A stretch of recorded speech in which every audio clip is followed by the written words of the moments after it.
Hello, hello, hello. Save.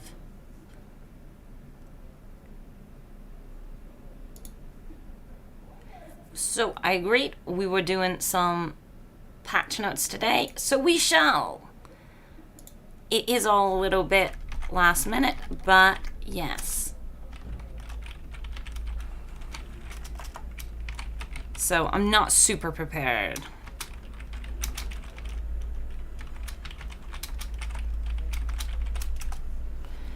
So, give everyone a second to turn up because this was very last second. But they're here, the vids here, make sure that this is actually correctly. Yeah, supposedly it was humongous, the patch notes. That's why we didn't get them ahead of time. Ryan, woo, it's dealing. It's dealing? It's downloading, yeah, IE is here. Sorry about that, sorry, I do need to close the window. Because it is loud and really, really, today is a bit, you know, warm and bright and sunny, and I don't need to burn and you don't need to burn your eyes. Hello, everyone. Hello, Xavier. Oh, I'm a bit tired today.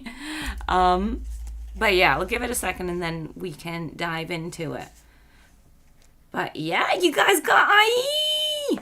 You got IE! I'm really happy for you. Norbert. Aw, yeah. How are you guys doing? Who got killed? I think by the end of this, my voice. But I'm good. How are you, Blurgo? So since there's a lot, we can start. I guess we can start slowly. Internet is too slow. Yeah. You guys need it now. You need to download it now. So, I'm going to start. Things that we find important, we can jump back to. I'm not going to watch their video just because I do find it. If it's written, it's more real. You know what I mean? You guys really looking forward to IE? I'm assuming it's downloading. But yeah. So, patch 2.0. Demon factions will no longer automatically declare war on non-demon factions. That may be good. If we want to just answer the poll and say you were already on. They just went live. And today I have time now. But I'm not sure what my time looks like later. So we'll do it now. I hope that's okay for everybody. I know I normally do patch reads a little bit later. But today, it's happening now. I need to use my energy while I have it. So, no longer declaring war. Good. Alongside attack and defend requests, you can now ask allies to occupy settlements, including colonizing ruins. That I consider good. Free water anytime is good. Nice. TF staring at my Steam, waiting for the download to start like, Yeah. I'm assuming that's happening for a lot of you. I'm going to be staying on the beta for today and then jumping over to the actual thing tomorrow. We'll see how bad the... If you guys let me know if you run into any issues, because it would be better if I went onto the live version, but supposedly some people in earlier patches have had it, but that's from the creator side. So let me just let me know how your downloads go by the end of this. And tell me who you're playing. So, demon factions will no longer declare war on non-demon factions. Alongside attack, we can colonize. We've rebalanced confederation, so it's harder to confederate minor factions, but easier to confederate major ones. Right? I don't see the need to make it harder to confederate the minor ones, but okay. And let's see how that really works out. Did they really need to change minor ones? Yeah, I'm wondering about that one too, because those aren't super easy either. It's rough confederating all around. It's not just the legendary lords. Legendary lords are a lot harder, yeah. But the minor ones, you need to want to confederate them to confederate them. You need to put real effort in. It's not like, oh, you just get a Confederation handed to you. I guess I did as Tanwin, but besides that, never seen it happen. Time for Confederation mod, I think. Most like, honest to God, actually, that's going to definitely happen. Let's be real here. But also, I think Confederate Defeated Legendary Lords is going to be really popular. It already was really popular in Warhammer 2. Warhammer 3, I feel like that's going to be way up there. So, supposedly rebalancing of that. I'll play another High Elf campaign to see. We've completely overhauled the front end and faction select UI for improved usability. But don't we already... Have they re-overhauled it? Okay, I want to see someone else's game now. On the battle side, we've improved the battle AI's capture point behavior. It targets priority regarding barricades and enemy units. I like hearing this about the barricades because sometimes you'd build barricades and you'd be only building them so the AI runs after them. This sounds good. We've adjusted reload time reductions for ranged units so they're easier to understand and don't scale to the point where stacked reload reduction buffs make ranged units overperform outrageously. We've adjusted reductions so they're easier to understand and don't scale to the point where stacked reload reduction. There was already kind of a boundary on how fast you could reload. Like I said, my voice is going to be dead at the end of this because my voice already isn't in the best place. There was already a bit of a hard cap when it came to the animations because the animations would stop you from shooting over a certain speed. They've also already nerfed that. I feel like this is just what I've... So this part here feels like this and this. No, all the way up here. These 3 points all feel like changes that were already in the game that are just changes to from Warhammer 2 to Warhammer 3 for the new factions, is what I think. Hey, Ark in the White. Hello. TF, we're overhauling. Yeah, I feel like these are changes. Let me double check. Actually, massive change improvements in every area of the game. The bulk of them have loving reminder the way of age and rebels also being introduced. Big improvements coming with update. I guess you guys never had this version, so this might be part of the patch for them. But I feel like all of these here, I'm hoping this one isn't. I feel like all of these here are just changes from Warhammer 2 to Warhammer 3, not actual patches. These don't sound like actual patches because the AI has been better in IE at going for points and actually capping the points. So this does feel like this is just something that came with IE and wasn't specifically a patch. But it seems better if you put it in there. So I feel like all of these aren't actually patch. I'm hoping this is actually patch. And they didn't automatically declare this is also not patch. This was also in the build I was playing on.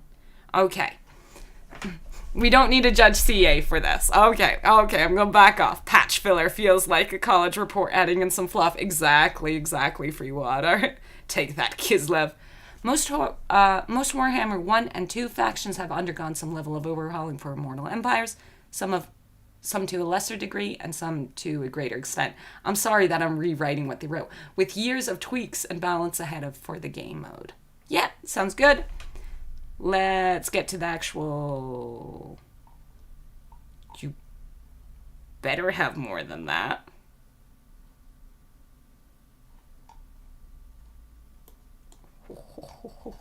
If this is all I came here for, if this is all you guys came here for, discuss Warhammer 3 on Steam, discuss here. Download on Steam. Let me just remember you need to update your game. Yeah, no, I don't need help updating my game. I don't need help. Oh, no, no, no. Okay, it is here. It is here. This is just, I'm just being an idiot. Sounds like the patch that you've already had. That part, yeah, that part up there sounds like the patch what I was doing. Okay, we've got more here. Release Spotlight. It's in beta. Yeah, we know that. Introduction. Where you can buy it. That you need. Only Warhammer 3 needs to be installed, however, is the campaign. Yeah, launching. Yeah, you still need all games. Yeah. Features Immortal Empires as a campaign. Sorry for anyone who wasn't aware, but you need Warhammer 1, Warhammer 2, and Warhammer 3 on the same platform. You only need to have Warhammer 3, however, installed to play IE. But I think all of us know this. But some people might not. Features Immortal Empire campaign is 86 Legendary Lords, is now with his own faction. We know all of this. This is all hype. Sea lanes, yeah. New dynamic, hype. Revamped, hype. Corruption rework, hype. A player, hype. Okay, all of that's hype. Valkyrie the Bloody, yeah. DLC, plug. Blood plug. Let me get to the patch notes. Okay. Stability and performance.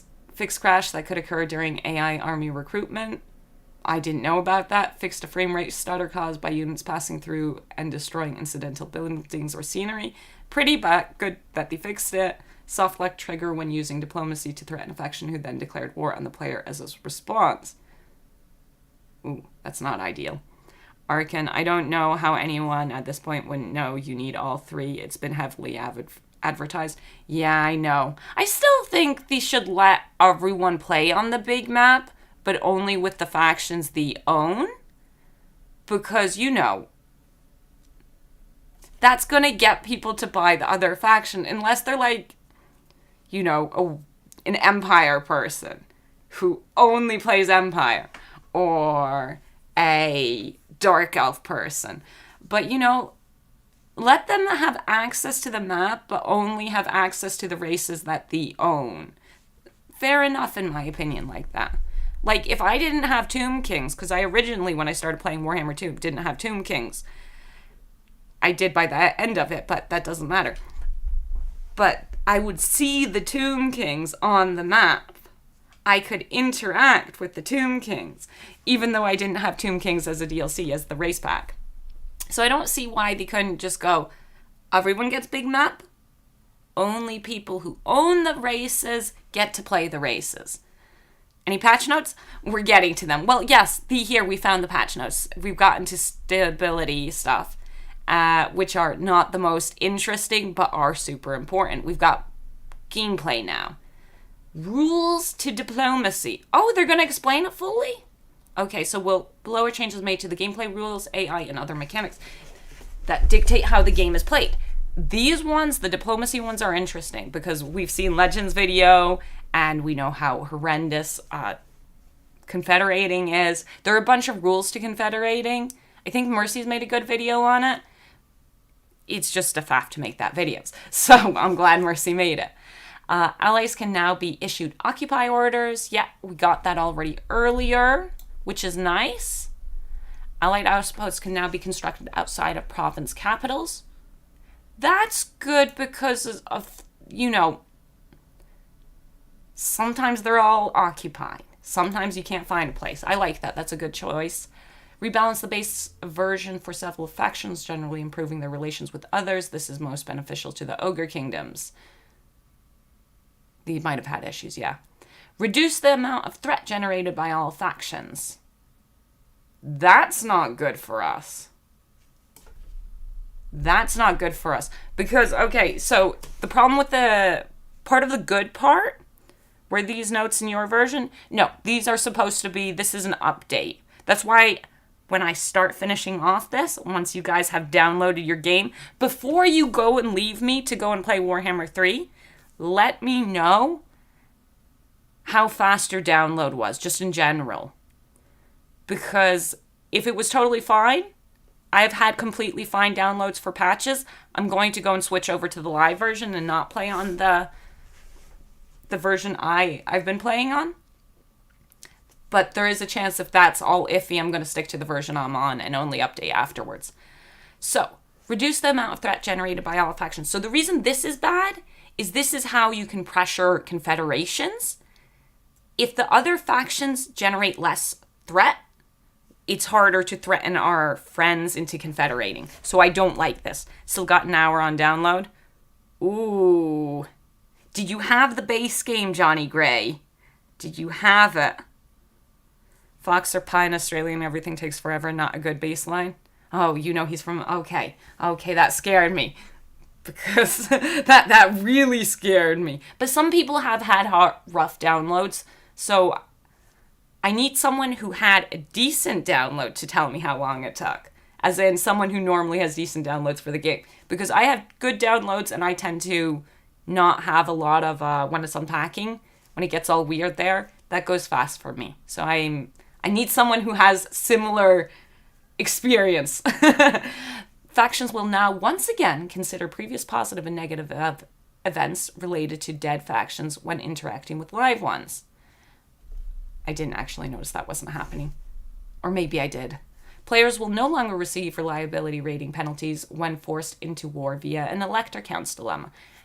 That's good. I haven't really played that much of the Empire, but I heard there were some issues there, which is really important for all you Empire fans. And I know you're out there. Lucas, 20 gigabyte download, but the rest is disk, depending on what disk you have. That should be fine. It's more if things get clogged up and weird. On Steam side, not mine. It's 20 min for me. Yeah, that sounds good. I'm 11 mins away to be finished with download. Sounds really good. HDD drives, I guess, have close to an hour install time. I have an SD. I hate remembering short forms. Players will no longer receive, yeah. What else do we have? Also, tell me who you're playing. Reduce the relative likelihood of war declaration. Okay, sure. I don't have a huge opinion on this. Rebalance the amount of gold offered in gifts, as it was previously more efficient to send numerous small gifts rather than a single large gift. Rebalance the amount of gold offering in gifts, as it was previously more efficient to send numerous small gifts rather than a single large gift. Balance the amount of gold offered in gifts. Okay, we'll need to have a look at that because sometimes it can get a bit iffy there. Reduce the number of deals the AI can make from 3 to 2 per turn. Okay, friendly factions will no longer charge their allied player with ultimatums. A change has been made which should make loaning small armies significantly cheaper while maintaining a similar cost for full stacks. Not being clear what that change is, but okay. Reduce the base allegiance cost of loaning armies, increase the additional cost per unit. Okay, fair enough. This is more in the area.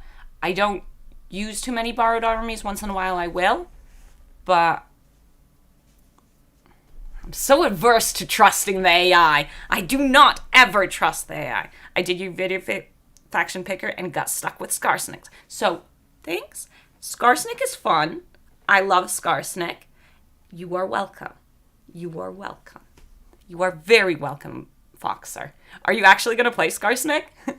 And I do think the video is good for anyone who really is having issues figuring out who they want to play. Because you click it and you see, I got Arkan. Do you know what? I don't want to play Arkan. So you go and hit play and then you click it again and you're like, oh, do you know what? I got Ricard. Sure, I'll play Ricard. That sounds fun. Like, you'll end up skipping the ones you don't want to play anyways. Embedded hero bonuses. Yeah, probably, but build up to Village. Village! Oh, yeah, you wanted to play Village a lot. That's another question. How many of you got the DLC? Ooh, we're doing a poll, I'm sorry. Who bought COC DLC? Because I'm generally interested how the interest for that actually is. If it's actually as strong as it seems, or if it's less strong. So, embedded heroes. With the addition of the new marked exalted heroes, the hero embedded effects require some adjusting to avoid overlapping. Blood Reapers now apply increased mobility. Plague Ridden now apply increased replenishment.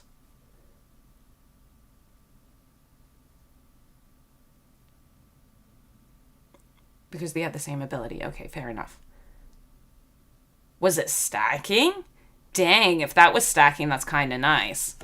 That sounds like it was stacking, and I never noticed that it was stacking.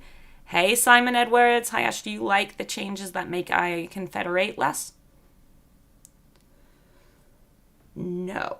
I think that the minor AI factions don't need changing in their confederation. I feel like, yes, confederation should be hard, but I don't feel like the minor AI was super easy to confederate. So, I'm hoping that is a minor change in that direction and that the legendary lords are actually a bit easier to confederate. But we'll have to try that out, and we'll see. We'll see. Mike said the download for me is taking 50 minutes. That's bullshit. I'm sorry, man.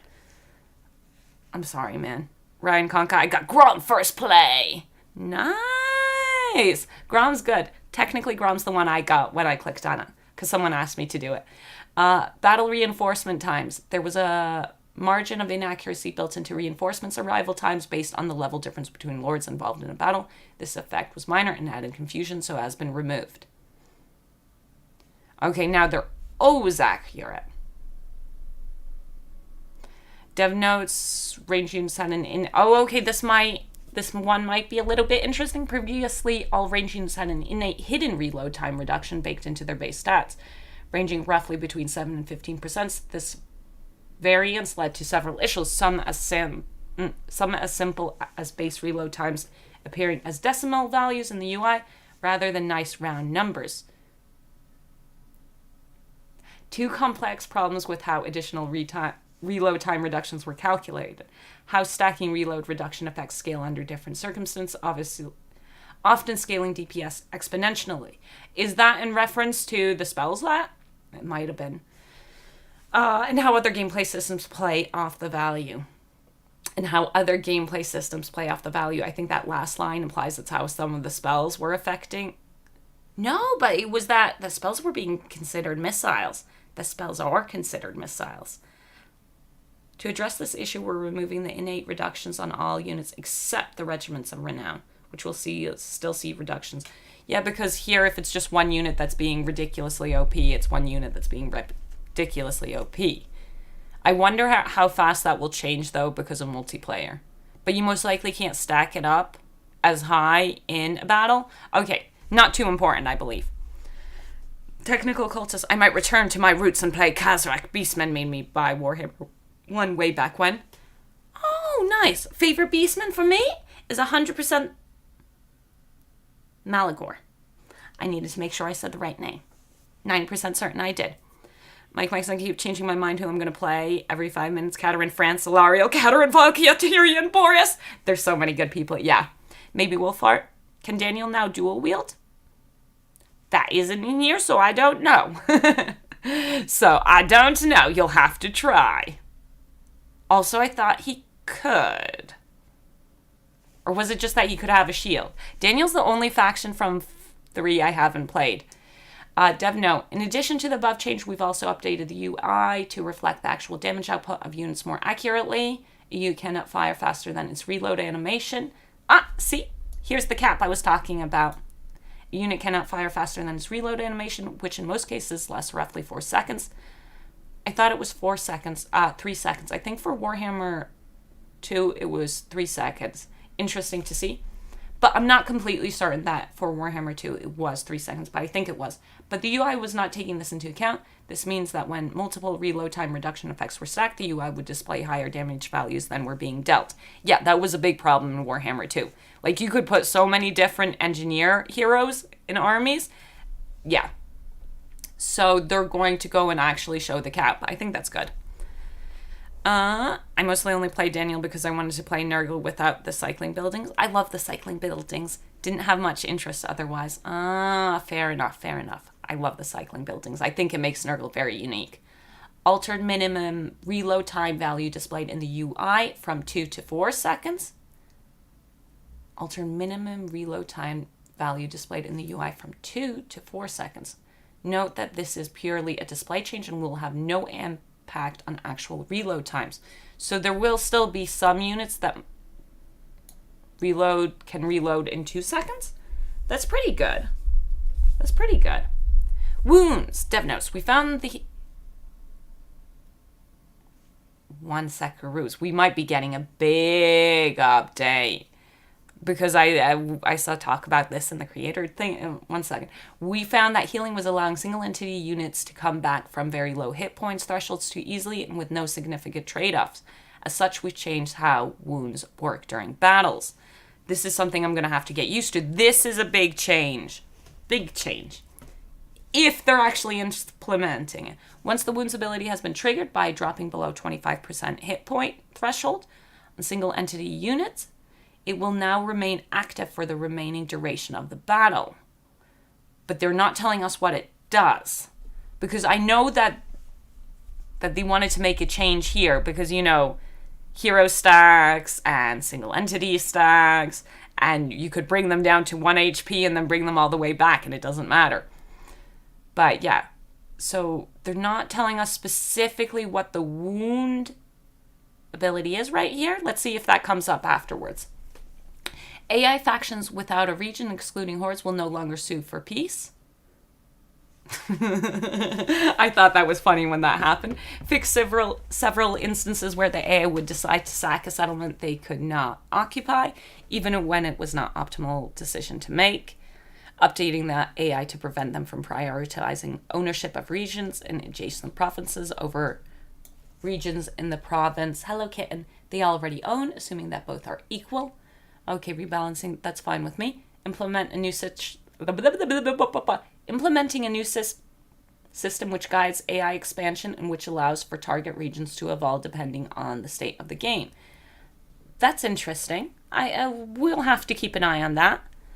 Liberal ideas. Wasn't wounds added in the launch of Warhammer 3? It reduced weapon damage and speed or something like that, if I remember right. Did it? Was it there? Game seems to run better post-patch on my potato computer. Nice, I'm glad, Trouchess. I'm really glad. Was it there? Yeah, multiple people saying wounds are there, and I just completely spaced on the wounds. How did I space on the wounds? Especially considering I dropped my lords down super low. Yes and yes. It was talked a lot about. I wasn't paying attention during launch. I'm being 100% real. Sorry about that. How? But yeah, how did I completely space? Whew! For shame! For shame on my part. Okay, kitten's gone. AI faction features. Yeah, but being real then, they had very low impact. At least for me. We all went to forget the launch, lol. Yeah. Yeah. Okay, AI faction features. A prevalent complaint from Warhammer 2 was that the AI would fail to use certain faction-specific advantages. We've now enabled AI to use these, allowing them to play by similar rules as the player. We may expand these in the future and are keen to hear your feedback on how it feels. AI faction now have access to several faction features. Tahanoan gets his pyramid, which means we could get, you know, good items from him. Nikai can now use his temple features. Okay. Dwarf and Tomb King factions can now use crafting. Good. Ikiclaw has been told to stop worrying and learn to love the bomb. Is he actually using it? Because he did get his bombs beforehand. It was just set that every so often he would have one. You could work around wounds. Most likely. Because honestly, I don't feel like they affected my gameplay much. But then, who knows? liberal ideas. With my little bit of playing, wounds are probably more weak than we were all hoping. Guess it's better that than devastating, though, as everyone does like good Dawi comeback. Everyone loves good Dawi comeback. Everyone loves their lord staying alive. Hey, hero stacks are amazing, but, you know, I'm fine either way if the added wounds in, you know, as long as the heroes and the single entities were still good. They don't need to be amazing, but good. Vampire counts now gain and use blood kisses as normal, meaning their access to bloodline lords should feel much more natural. This might make them all more natural. We'll see. Sisters of Twilight can use the Forge of Death. I wonder what they'll choose and stuff. We'll see if we can ever confederate Tehena.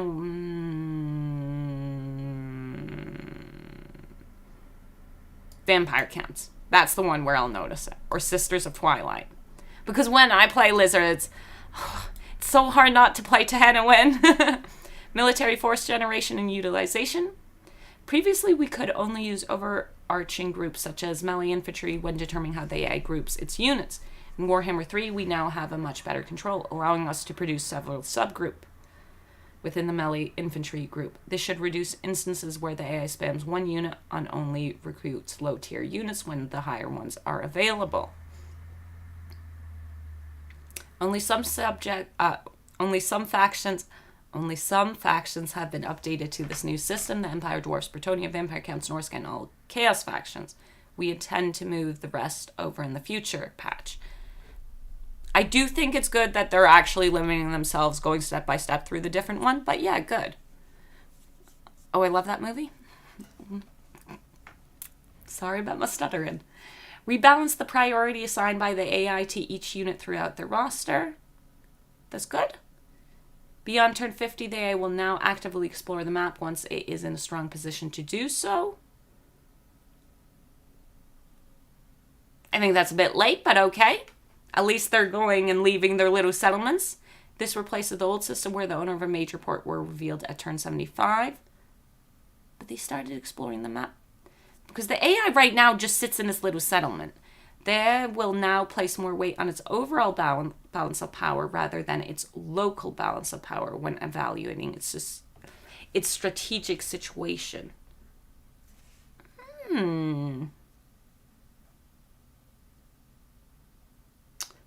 That could turn out a bit weird. Balance of power, overall balance of power rather than its local. Because consider this, let's say Karl Franz has one settlement way up in Nagaron for whatever reason. And he's down here and has a lot of strength. But that one settlement has like one teeny army in it. And he decides to declare war on you because, I don't know. We'll see about that. There's a lot of we'll sees. Everything's we'll see being reeled. But yeah. Retire the old army morale system now that no factions use it. Eliminating cases where the AI would retreat for seemingly no reason. Oh. I hope that means they're no longer hiding. They will only attempt to colonize the settlement when the colonizing force is at or near full health. Okay. Battle AI. Improve the capture behavior of AI during siege battles. That's good. Because they really need to. They really need to. Wait. They don't really need to. It is better in IE. It was better in IE. I don't know why I said they really need to. I was thinking about them attacking. When they attack, they need to go and capture points. The AI will no longer place melee units in areas more suitable for their missile units during battles. All the melee boys docking, yup. Improved how the AI prioritizes their attacks between barricades and enemy units. Yup. The building of things. Racism balance. Starting armies. Starting armies have been equalized across all factions. Some gained units and some lost units. Yet Tyrion has a bunch of people have new armies. Factions without a region or those with more challenging start positions retain slightly larger armies to account for their disadvantage. Who's that? I don't know who that is. High-tier units have been removed from the armies of lords who do not offer specific effects for them. So that's why Imric gets to keep his dragon. Foxer, man, this has more than I expected, hey.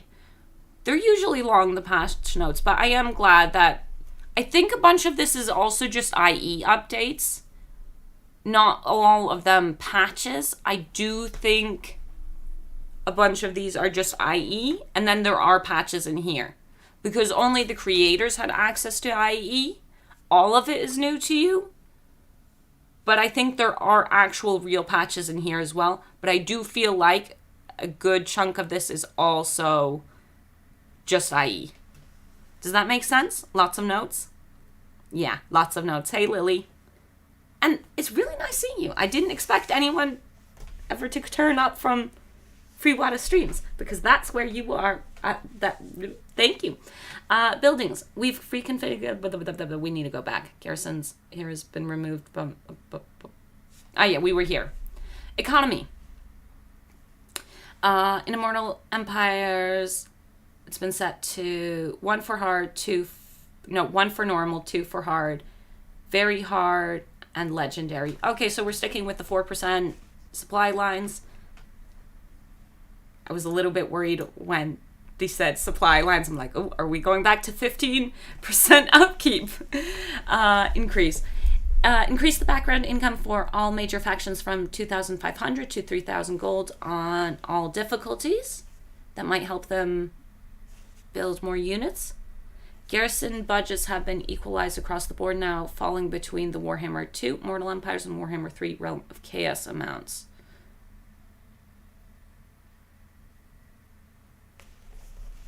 Blizzard still had the same garrison. I think, overall. I'm trying to learn Total War, Free Water, Lemon Pledge You. Oh, nice. Nice. Ask away, community, super nice. So are the creators. Creators are super nice. The community is super nice. Ask away if you ever have any question. Some factions have additional units on the same budget, while others have less. Okay, yeah, because some units would cost more. Heroes have been removed from the baseline garrison, but can still be added via certain buildings unlocks. Okay, I think I'm down with that.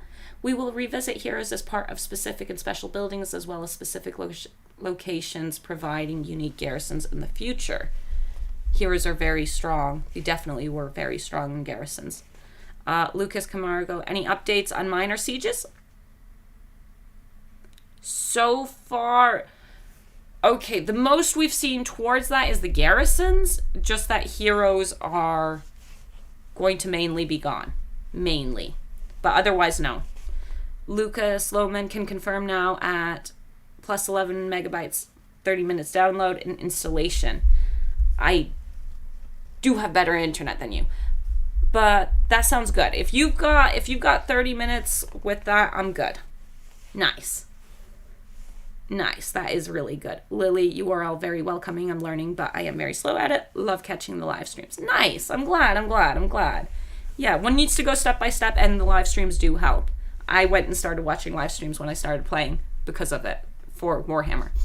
We're at buildings. We've reconfigured the systems which determines which buildings are available in what locations. Means nothing until you know. Duplicate building chains previously created for unique locations have been removed. Elf gates, empire forts, and bastions now use a standardized set of rules across all factions and races. The generic primary settlement chain will always be used as a fallback. Okay, I don't know. I don't know what they mean with this. Being real, I don't understand that. 18 gigabyte download, 2.1 megabytes, 2 hours, 30 minutes remaining. Man, Bonor, you poor fellow. You poor fellow. I've dropped my 1-year-old off at my mom's, and I've got a bottle of rum and a bottle of Coke at the ready. I'm taking this seriously. Enjoy. Have a great time. It's what, it's finally here. We have IE. Have fun. Enjoy it. I'm sorry. Do you guys have lemon Fantas? Okay. Building income. Several adjustments have been made to the income of port incomes. We've noticed Norska is super rich. Recategorize ports into one of 3 categories: top, medium, and low. Norska and Vampire Coast ports remain in the top class. The majority of races construct medium class ports, which have been adjusted to Warhammer 3 income values. 100 for a wharf, so tier 1, tier 3 200, tier 5 400. Taking away our money.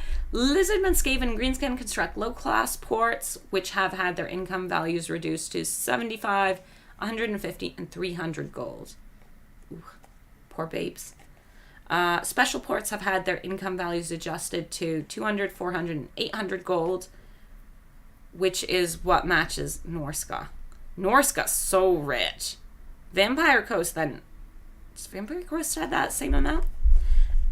I've been playing them and I can't remember. In addition to general building incomes, adjustments several landmarks to avoid disrupting the economic balance. We'll see about those. Adjusted the income values of damaged buildings, which would sometimes provide greater than intended incomes. Sure, fair enough. They're busted buildings. Remove the adjacency increase to income from building.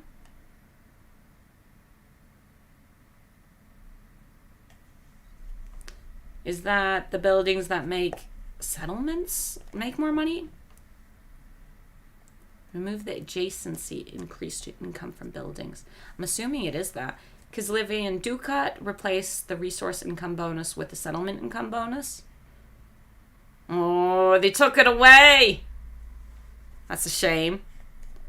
Mike Mikeson, so not Altdorf special mage building and generic mage building. Yeah, exactly. So you can't go and stack up too many things, yeah. Torch. I'm on my way to my... I almost read that way too excited because it sounded like excited IE talk. Enjoy, Torch. Enjoy. But I'm not finishing reading that. Yeah. Increase the cost of settlement chain upgrades for all races. Okay, we're starting doing that already in 2. We have streamlined building costs into 3 distinct bands. This enables us to better balance each race in line with its intended playstyle. Deciding how everyone should play. All races will therefore be assigned to one of 3 bands with positive and negative cost offsets for low and high cost races. Low cost, Greenskin, Norska, Skaven. Yeah, they are low cost. Greenskin's really expensive, top tier. High cost, Chaos Dwarfs, High Elves, Wood Elves. The way they put Chaos and then Dwarfs, oh. I'm waiting. But Wood Elves are high. Yeah, Wood Elves are definitely high cost, actually. Okay, fair enough. Everyone else is medium cost. Building items increase the time to complete settlement upgrades by 1 to 2 turns, reduce the infrastructure build up while maintaining other construction times. Because we've got better growth now, it's taking us longer to build. Fire. I'm okay with that. Increase the time to complete garrison and defense building by 1 to 2 turns. That's a shame. Ooh, that makes Altharian pretty good, though. Because he's got the... Is it -1 or is it 1 turn to build defensive buildings? It's alphabetically, sorry to disappoint. I know, but you know, if you read it fast and you don't notice that the little commas, because I don't use punctuation, Chaos Dwarfs confirmed. Chaos Dwarfs confirmed. I don't care. Bring on the Chaos Dwarfs. Yeah, we want them.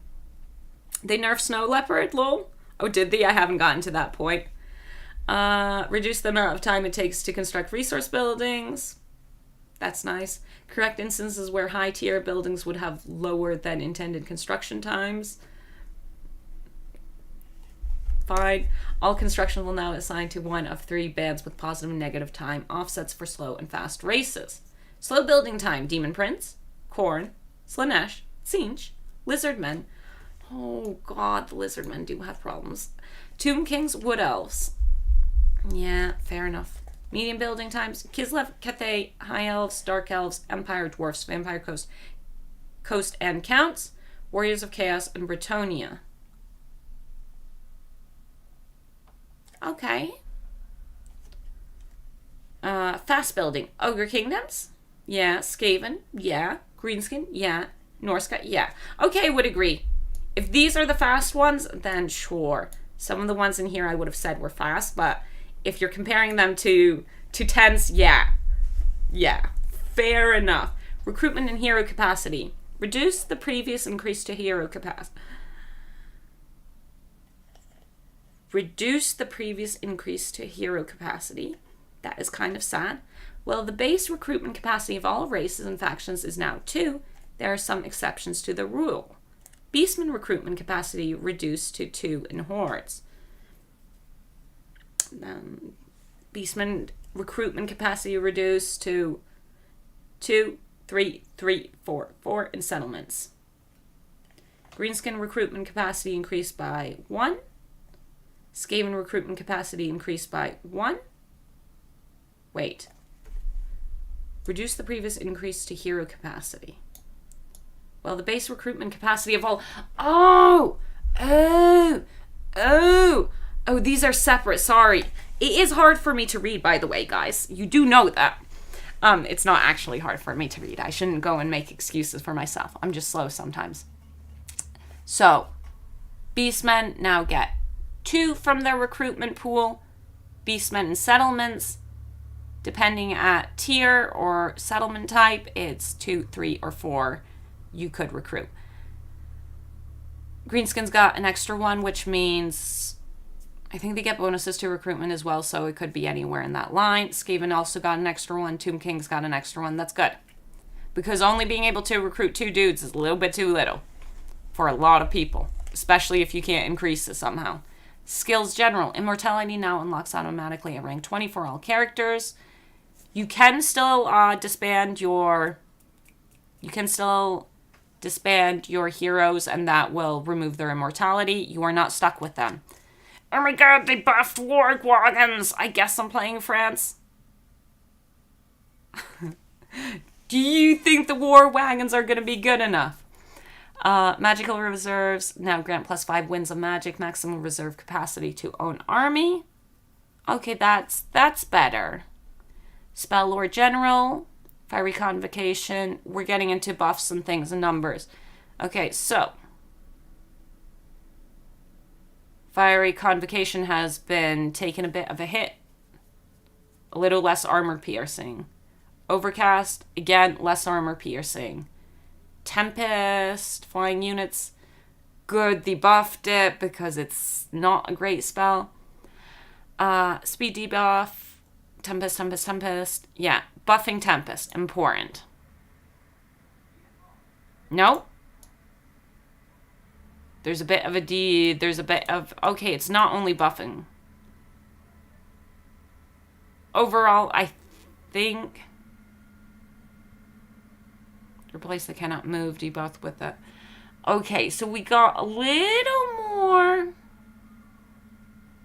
No, it got rebalanced weirdly. Not a buff. Lore of Dark. Power of Darkness. Uses 3, goes down to 2. Soul Stealer wins a magic cost. It's gone to 16. Lore of Life. Now we're getting into the just numbers. Regrowth bonus to Vigor.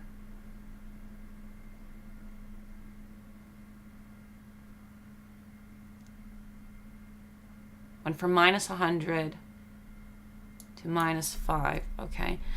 Aspect of the Lore of Death. Can cause fear, can cause terror attributes. Wind of Death base. Magic wins a magic cost. Went down from 20 to 15. I think that was already active when we were playing, though. Because... Yeah. This here, these were already here, I believe. Burning Head base, traits general, knowledgeable, now increased rate experience, gained by 20%. I still hate knowledgeable. Units general, dragons. Okay, wait, we've got the horse and bearded horse have been combined into a single unit. The barded horse for the Empire, Bretonian High Elves, Vampire Counts, and Warriors of Chaos races. So they're getting the same ponies. Dev notes.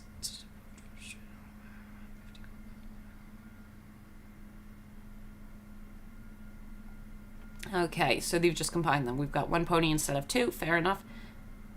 Wolf dragons have been reworked so they can play a more significant role in battles. They were prone to getting stuck in infantry mobs where they would be unable to break free. The armor, health, and massive dragon units to allow them to deal with being mobbed by infantry retained by So,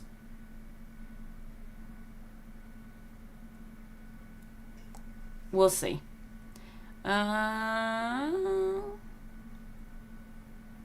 I don't know if they'll turn up in... Okay, we've got Beastman updates. Tortured Axe. Okay, his Axe is going to do a little less. Multiplayer cost. Okay, we're in the multiplayer section. Yeah. Do you guys want to see this section? Yeah, I hate dragons getting caught as well. Dragons getting caught, you need to turn around. I hope their mass will be enough for the way collision works currently. But I never got Imric's dragon stuck anywhere, so I don't know.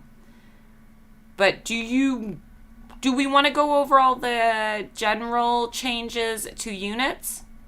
Because we will be exploring these in general while we play, in my opinion. I think the big ones were the big changes. General updates. Claim the capital now properly awards the player with 60 undivided glory. That's just a fix. Slave system.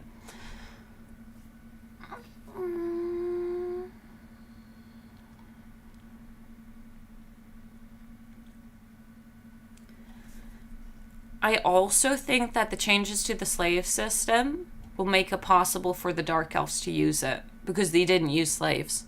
Who you playing, Miss Radiant? Me? I think we might continue Tanawin tonight. Or maybe we'll go with Grom, because that's what I rolled. On my own random thing. General update, Malekith upkeep cost reductions are now smaller, but apply faction-wide to help him fight on multiple fronts. Parts of his Tyrant skill tree are now attached to his base Lord effect. Interesting. Bet you that's the... Well, it won't matter too much. Malice, the effects of the possession bar have been changed. It is now possible to use Sarkhan at lower possession levels, though doing so will immediately increase his possession. High possession now applies faction-wide, and Slaanesh corruption now replaces former penalties. Marathi and the Slaanesh corruption is actually good for the slave economy. Rakarth can get new units. Blackhearts, again, unit balancing. I think with the unit balancing, we need to just use them and see how it works. Because a couple numbers shifted here and there. It's hard to tell how much of a difference. That's the kind of thing you need to play and vibe out how you feel about it.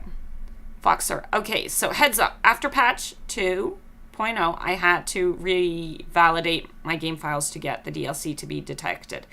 And unlocked heaps of legendary lords. Oh, nice. That is amazing. I'm really happy for you. I'm glad you got it all going then, Foxer. I'm assuming that's what you're saying. Because that's how I understood it.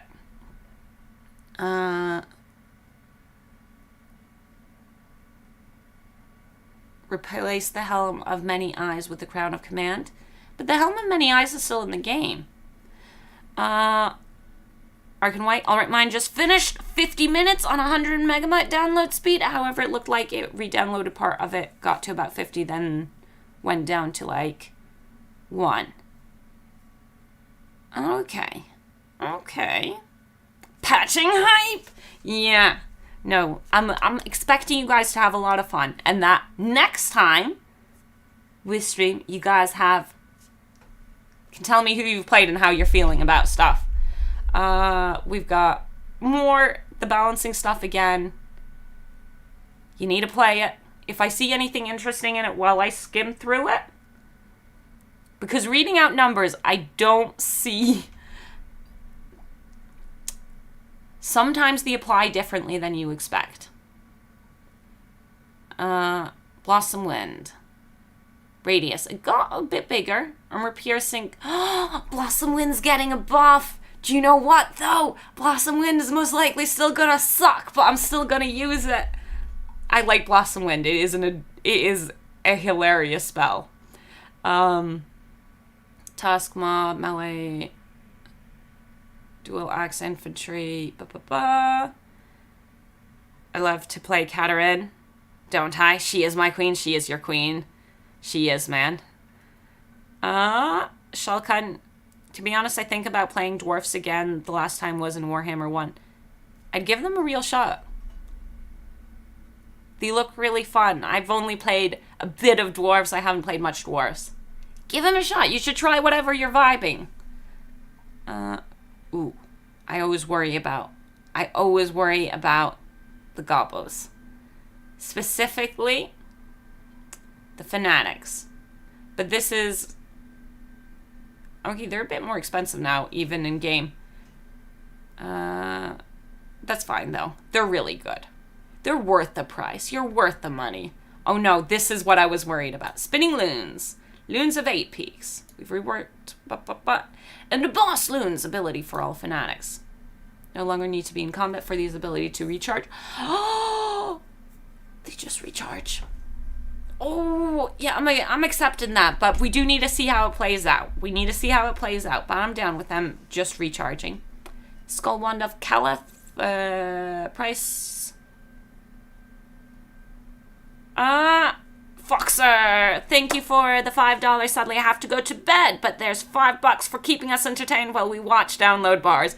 You're welcome. But yes, indeed. Everyone's staring at the download bars while I just rattle on about what the update is. But go have a good rest and enjoy your IE tomorrow. Or enjoy it tonight.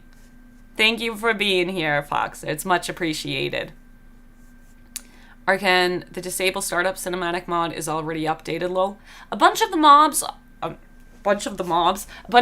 already worked on what I was playing. So that does not surprise me. If it didn't affect anything massive that wasn't changed too heavily, that makes sense. But yes, good night, Foxer. A bunch of your mods should still work, as far as I'm aware. Okay, the sun's also gone away. More abilities. This one's important. Martial Prowess is active until 25%. I like High Elves, which is nice. No scales based on the amount of time spent engaged in melee, up to 25 base.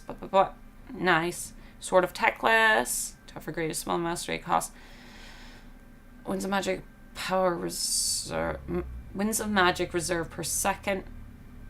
A bonus now grants spell mastery. Yeah, I saw that all. But yeah, Techless is a bit different because he needed to be. But they're also not giving me numbers, so I don't know.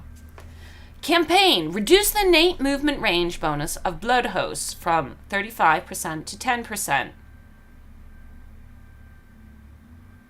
So Scarbrand isn't quite as much of a menace, and especially since some of the settlements are a lot closer in IE, makes sense. Yeah.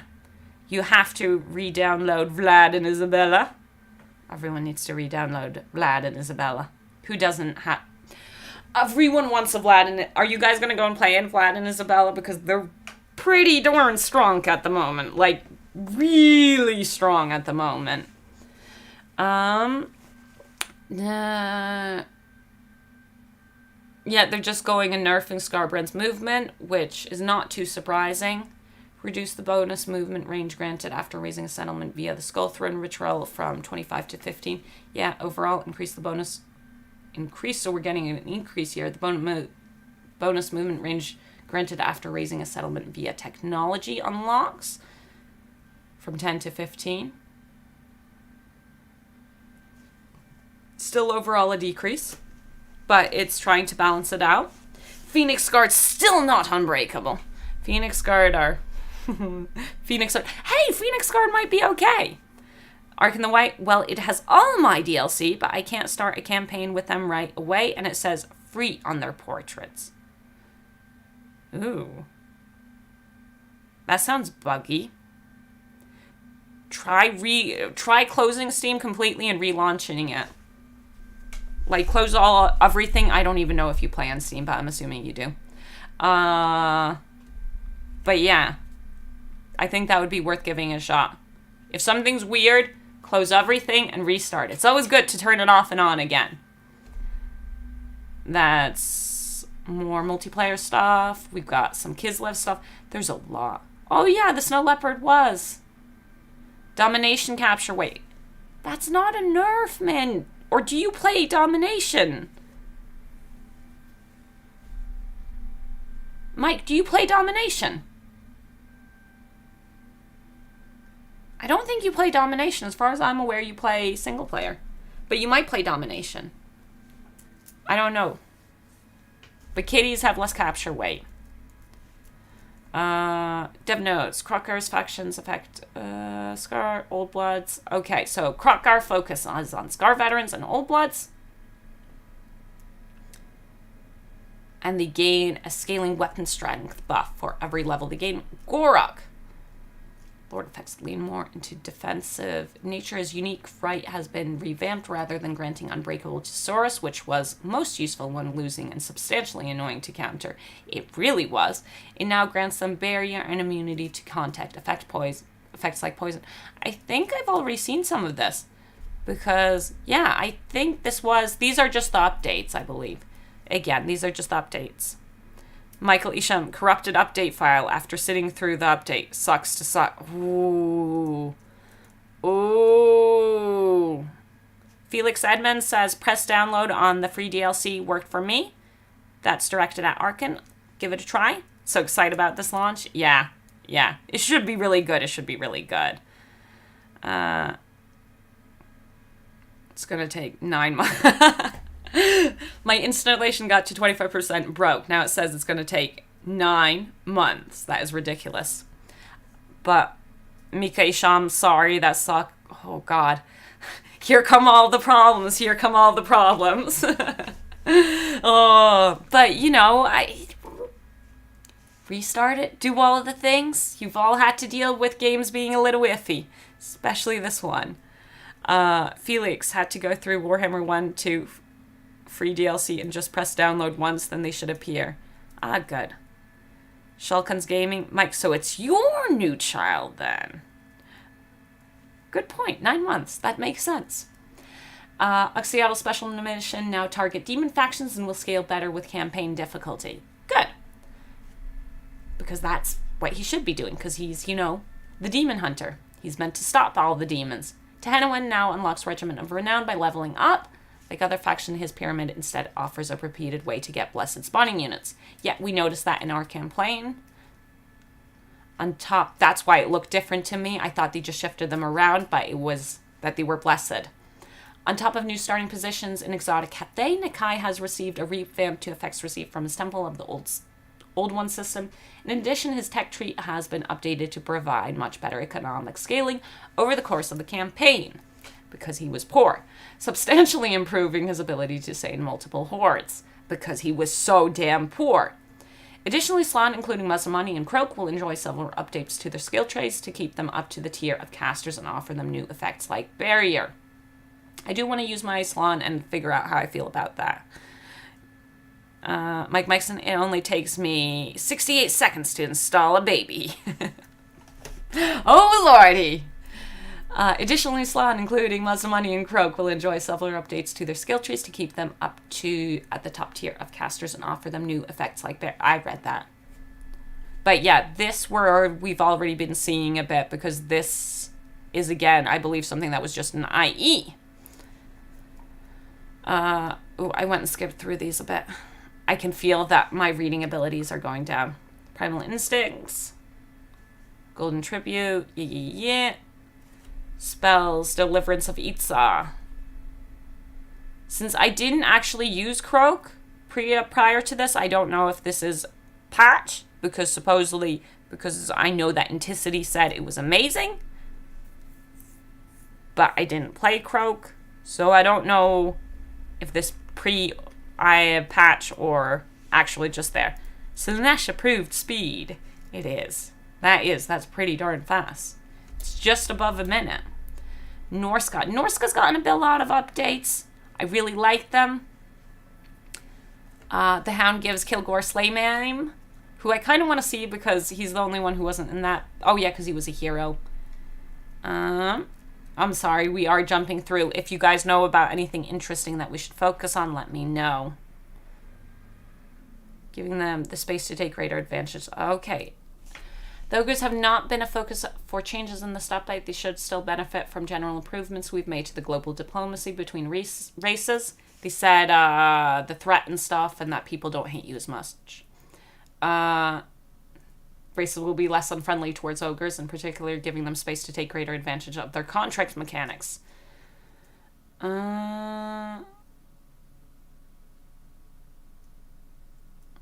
Yeah, Scrag's most likely going to be moved because his starting position isn't super low or accurate.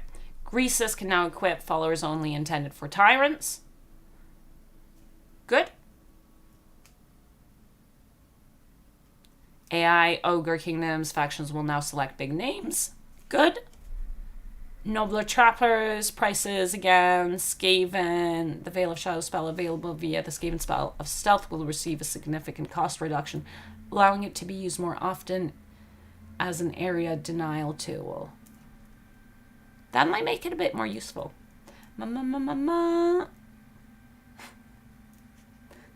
Much of the infantry roster are receiving buffs to give the Skaven a slightly better frontline option, because no one uses a frontline with Skaven. It's all Skaven weapons teams. Warp-Black Jezzails will penetrate through one model, just like Cathay's Crane Gunners. We're being very clear here. I haven't played enough of Skaven to have gotten to the Jezzails. Doomflayers and Doomwheels are getting significant buffs to make them viable in a larger variety of matchups. We look forward to hearing what you think. Let CA know what you think of the game. Do it. Oh god, there's so many races. There's going to be one for each. Oh god. Slaanesh influence now increases the faction diplomatic relation with all chaos factions rather than just Slaanesh. Good, because good. Seductive influence no longer unlocks treaties as they are all available by default. Good. Chaos Furies. The Empire. Jesus, this map is huge. Painting the map is going to be a trip. Yeah. People are slowly getting able... Enjoy playing Arkan. Focus on your game. Enjoy. But yeah, it's massive. War Wagons! I'll get to the War Wagons, Mike. And hello, Craven meant it there. That was the name. My reading abilities are going down. I have said it. But hello, Craven meant it. Nice to see you. Volkmar's the Empire benefit from a brand new starting position. Volkmar's Cult of Sigmar. I kind of want to actually play this one. I don't know what his buffs give because I haven't seen anyone play it. But I do kind of want to play Volkmar. It's still getting the books, but, you know, I want to give him a shot. War Wagons, base missile damage from 3 to 5. Armor-piercing missile damage from 15 to 25. Run speed from 50 to 66. Your War Wagons, Mike, I don't think that's going to make them that much better. But they might. Oh, did Francie Boy nothing about France?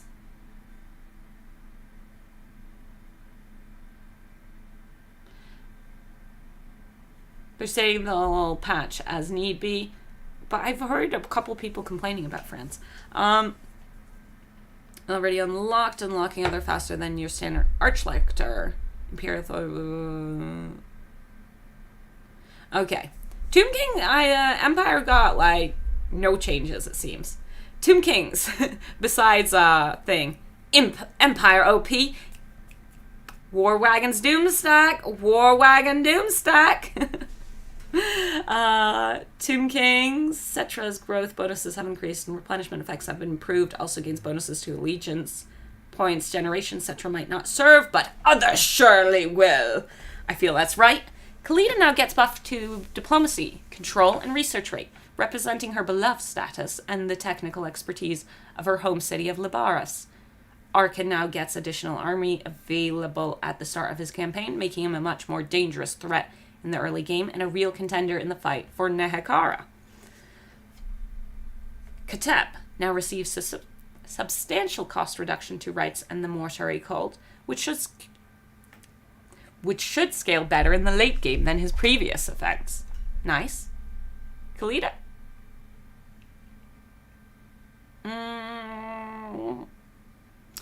She's getting more charges of her venom staff and a good reduction to its cooldown. Giving her more options as a ranged character, okay. Frontline, Skellies are supposed to get better. Monsters more leadership. Okay, we go and skim through this, and when I say skim through, I mean there are too many things. General updates, remove the battle Tzeentch. Remove the battle reinforcement time accuracy effects from Kyra's faction. Oh, so he was one of the ones that had iffy times.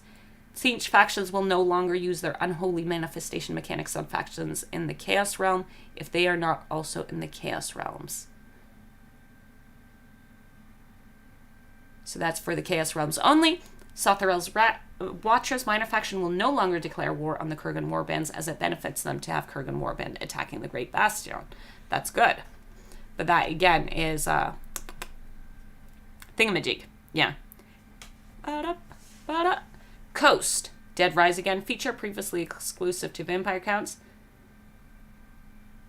In addition to a new starting position, Celestra on the coast of Nagaroth, we've extended the Dead Rise Again feature previously exclusive to vampire counts. This gives Vampire Coast units a chance to come back to life after a battle, even if they were destroyed, particularly in areas with high vampire corruption, which is really nice.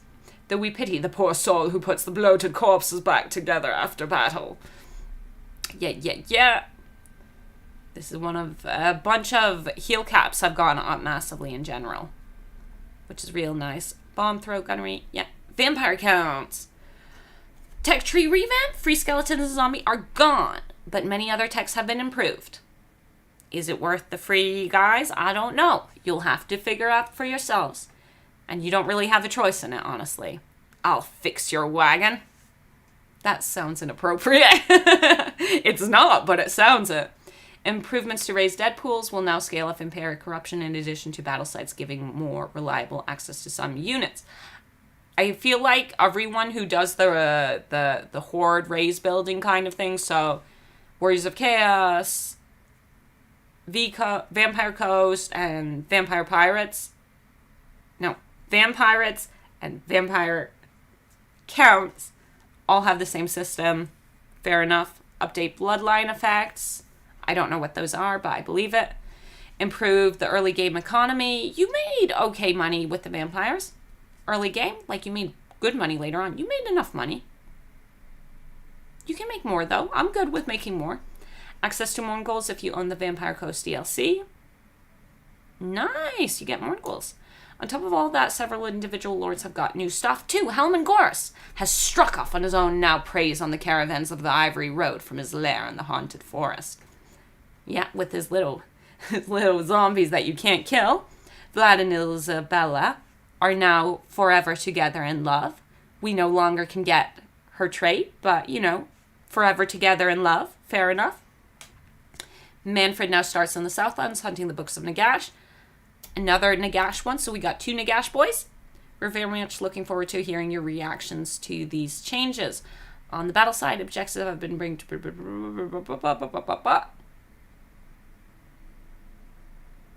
Black Coach has been retooled specifically. All 3 of its abilities have had their time and melee requirements to activate replaced with number of kills. Oh, interesting. This better reflects the intended use of the Black Coach. Holding a chariot type unit in prolonged melee is the opposite of what players should be doing. Its abilities have also been shifted around and slightly tweaked to more elongate, sweet, and purpose. Okay, interesting. How many more factions do we have? I am thirsty. I might need to grab myself a drink if we have a lot more factions. Warriors of Chaos.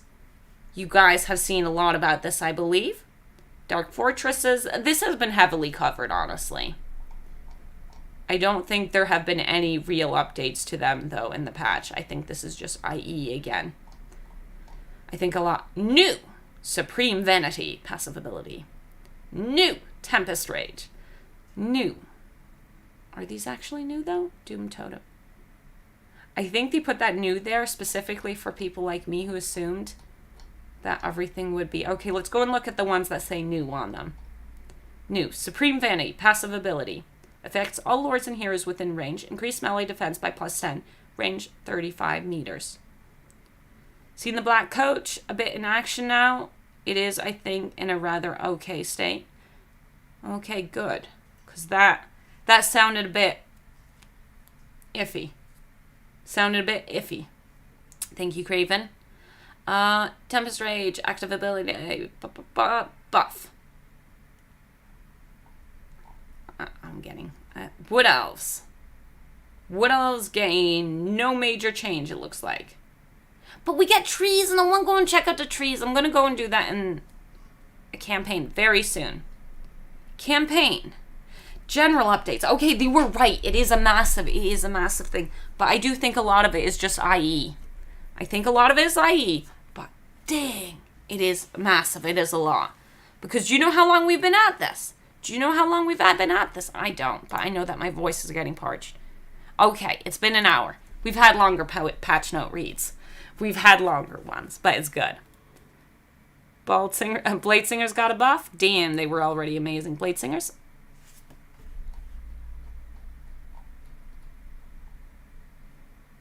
Yeah.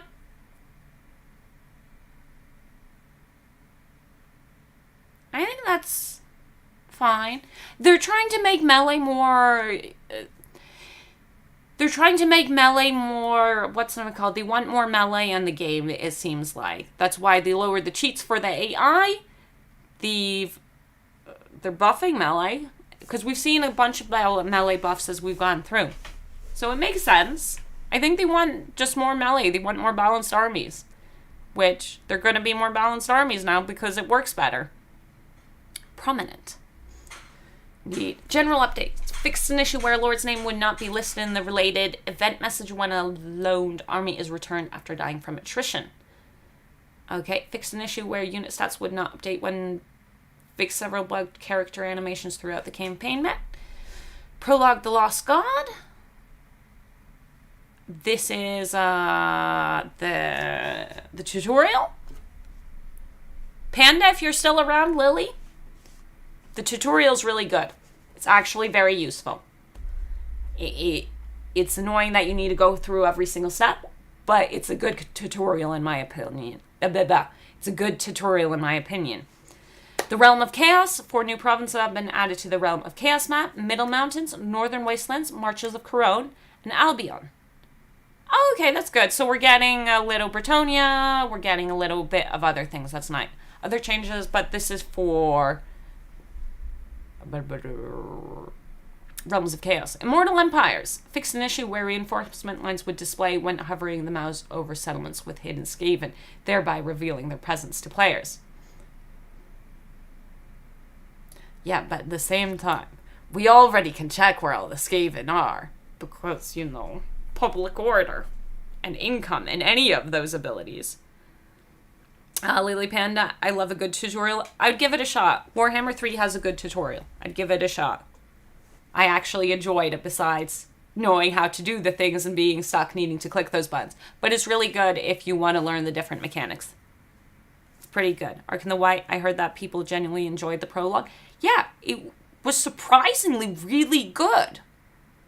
Like, if you haven't played this type of game, even if you've played this game, it's still, they go through a lot of the mechanics. There are a couple parts where it's a bit, where you're like, yes, I wanted to select them all and do that, but you're currently locking me from doing it. But it is a good tutorial, I'd say. Try Trust the Prologue was the greatest thing about the launch. It was a really good tutorial. Lily Panda, I might not always listen to a good tutorial, but I appreciate them.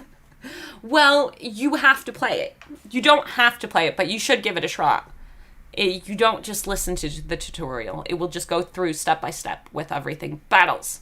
Collision has been removed from all unit corpses as it was causing pathfinding issues. Yeah, and people were getting stuck on things. Overall, this should improve responsiveness of units in battle. I think this is actually really good because you could trap people with... I guess some people might enjoy that. I personally am glad because it's so damn hard moving some of the chunky boys. Fixed an issue that would cause the Sorceress Mounted and the Supreme Sorceress to T-pose after dying. Nice, nice, nice. Fixed a rare issue with units that could fire while moving, which would result in entities getting stuck and failing to respond to new orders. Fixed an issue which caused the battle reader to disappear when toggling help during a battle. Fixed several bugged animations in battle. Ambush battles. Older ambush battle maps have been updated with the new withdraw mechanic.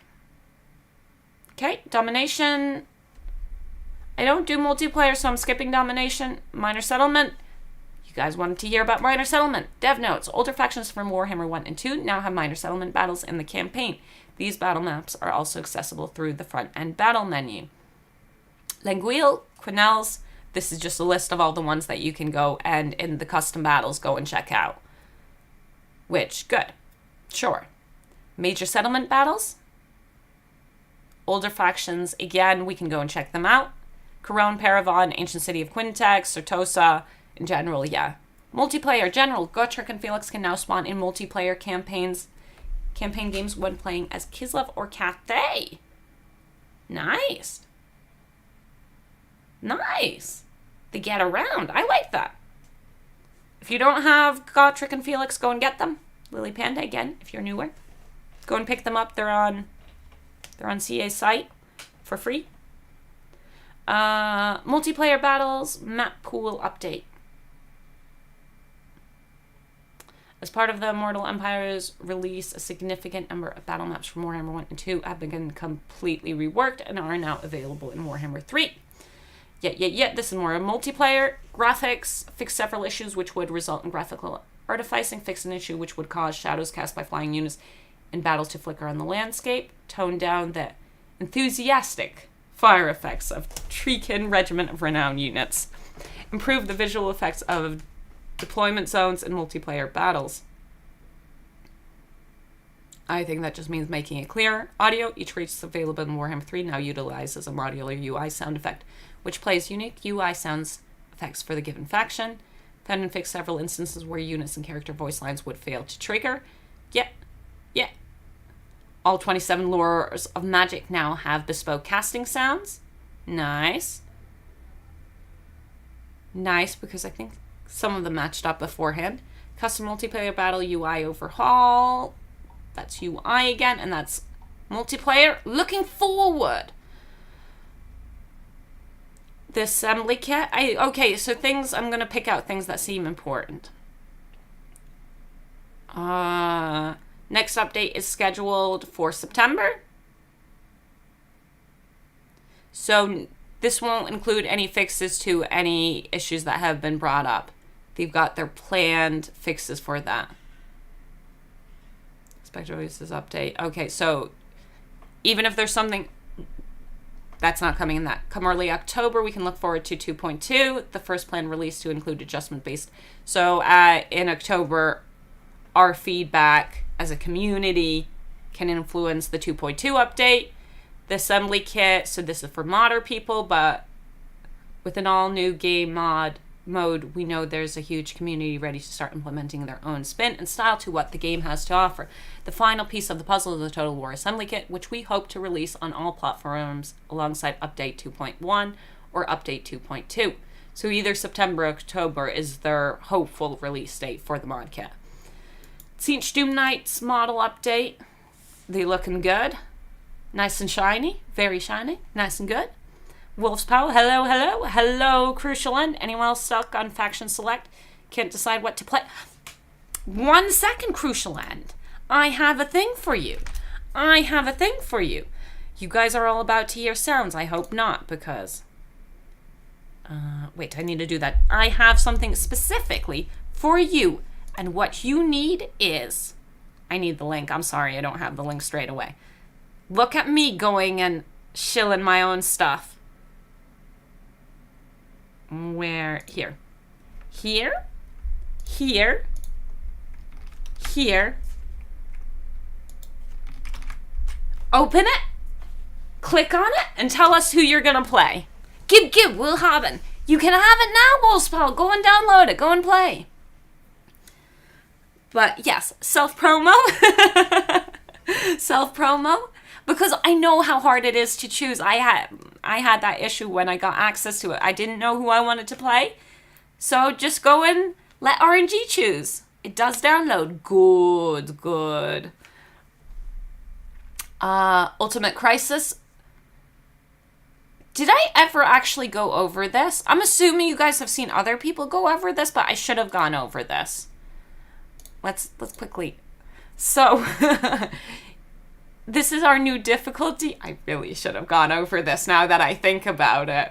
At least once at the beginning of a campaign. I just went and set it onto being difficult without any explanations. So campaign difficulty is the same, and so is battle difficulty. You can turn sea lanes on and off, and you can have endgame scenarios on or off. You can make the endgame scenarios very hard or very easy. This is the warner. You can get warnings before it happens, or you don't have to. You can have them trigger on long victories, or you can have them trigger in a turn range. You can have these both on, so if you get long victory earlier, it will trigger, earlier than this, then you will get the endgame crisis earlier. You can set at what time frame you want it. So if you wanted it specifically to be at like turn 200, you could turn off turn trigger on long victory off, and then it would be just the timer. And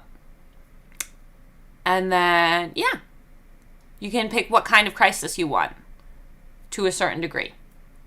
But I never went over it, ever. I'm sorry I never went over it. That's a big misstep on my part.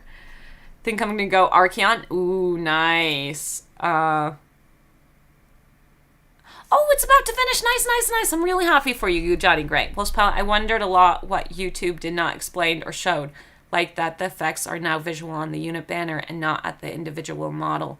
Big change, no one talking about it. I wondered a lot that YouTube did not explain or showed, like that the effects are now visible on the unit banner and not at the individual model. Big change, no one talking about it. The effect on the banner and not the individual unit. I'm not sure what you're on about. I'm not sure. Update. Okay, so this is what they're planning to update in 2.1. Since we can't change this one, YouTubers did not show stuff. I meant, yeah, there were a bunch of things that, I don't know, I think we were too excited and there was so much content that you just didn't, man, there was so much stuff. Radiant Ash looks like I will be playing Teheno.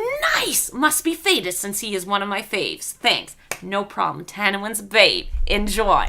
But yeah, right? It's a fun way. If you have problems picking who you want to play, just go and use a randomizer. That works. RNG is good. I thought it was a fun video to go and make for the launch, just for the launch of IE, because it's so hard to choose. Buffs and debuffs are on the banner, not the model. Okay. I'm trying to visualize it in my head, but my head is empty. So, we're going to quickly go over what they're planning to do for 2.1. This is what they're planning to do. This does not mean it's going to happen, but this is what they're planning to do. And we are not getting any feedback updates. Like, they might fix things that they realize really need fixing, but supposedly no feedback updates. Crucial Island, by the way, I heard Village has infinite barrier region. Was that a bug or is it a feature for the Tzeentch faction? Village has infinite barrier region. Everyone's barrier can regenerate. That is a feature for Tzeentch. Everyone, all of Tzeentch. So, your barrier can always... It really depends what you're saying Are you saying he had full regen of full health even if he was at low health? But all Tzeentch factions can go and regen their full barrier. It's capped by your health. I don't know if V-Leech is capped by your health. Tzeentch, if you're playing as a Tzeentch faction, your barrier is capped by your health. So if you have a Lord on 400 health, like no health, and is at full barrier, one hit from anything will completely remove the barrier. Your barrier is based on the amount of health you have.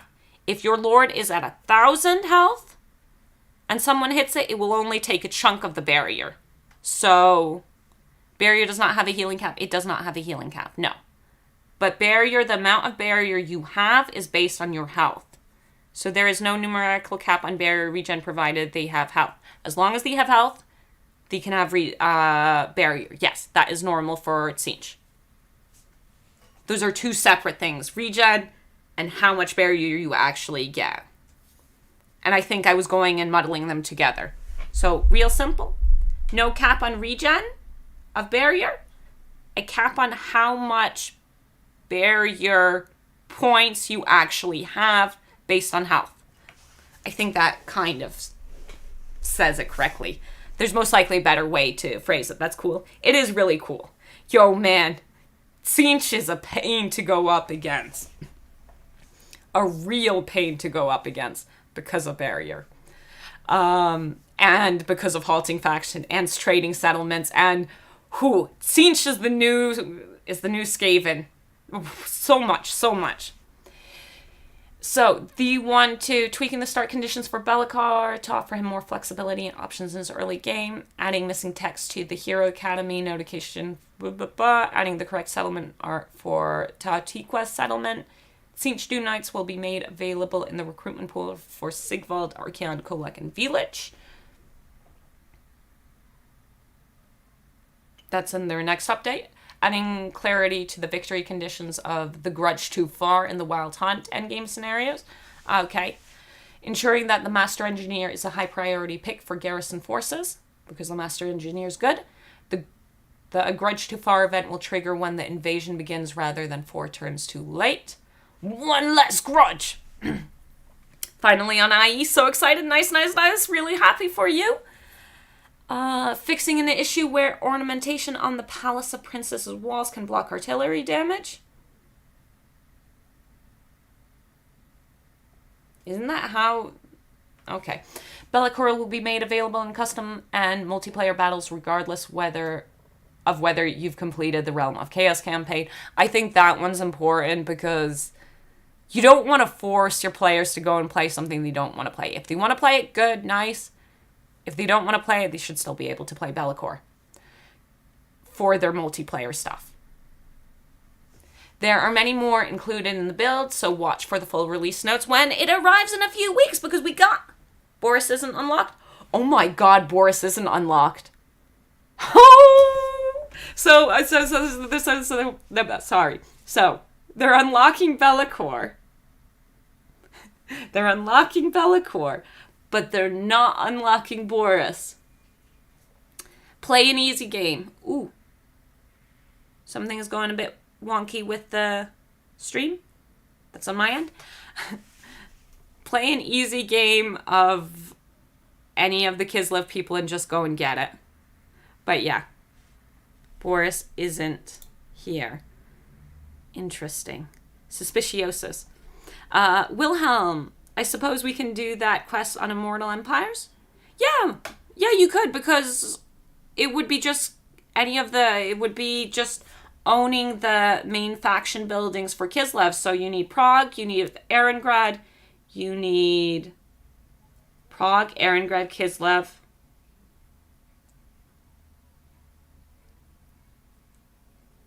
You just need the main ones. I don't remember if there's more. Prague, Erengrad, Kislev. I think there's more. But you need them. You need those, and that will trigger the quest. And then you fight a bunch of... Not giving you spoil... it's not really spoilers. The game shows you. You fight a bunch of Tzeentch dudes, and bim bam boom! Oh yeah, you need to hold them for 10 turns. Thank you, Mr. Blonde. I did the quest a very long time ago. OTP Woodrow, are there new achievements for IE? I believe so. I believe there are, but I'm not 100% on this one. Or there might be intended ones.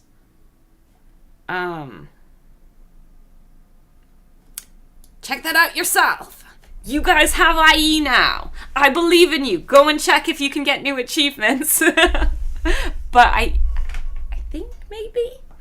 At this point, though, if you need help, if you are experiencing any issues after downloading the update, please take a moment to visit CA support site. I can't help you. But let's go and see if someone's doing something, because I need to go and make dinner so we can actually have a stream. But no, if you're having difficulties, I'm going to go and do it again. If you're having difficulties picking who to play, give it a whirl. See if you like who you get. If you don't, you can always try again for someone you do like. And now I'm going to go and find someone who's actually playing Warhammer 3. And I hope you'll come back when we play some games a bit later after dinner. I do need to have some dinner. Do you know who we haven't given a host in a long time?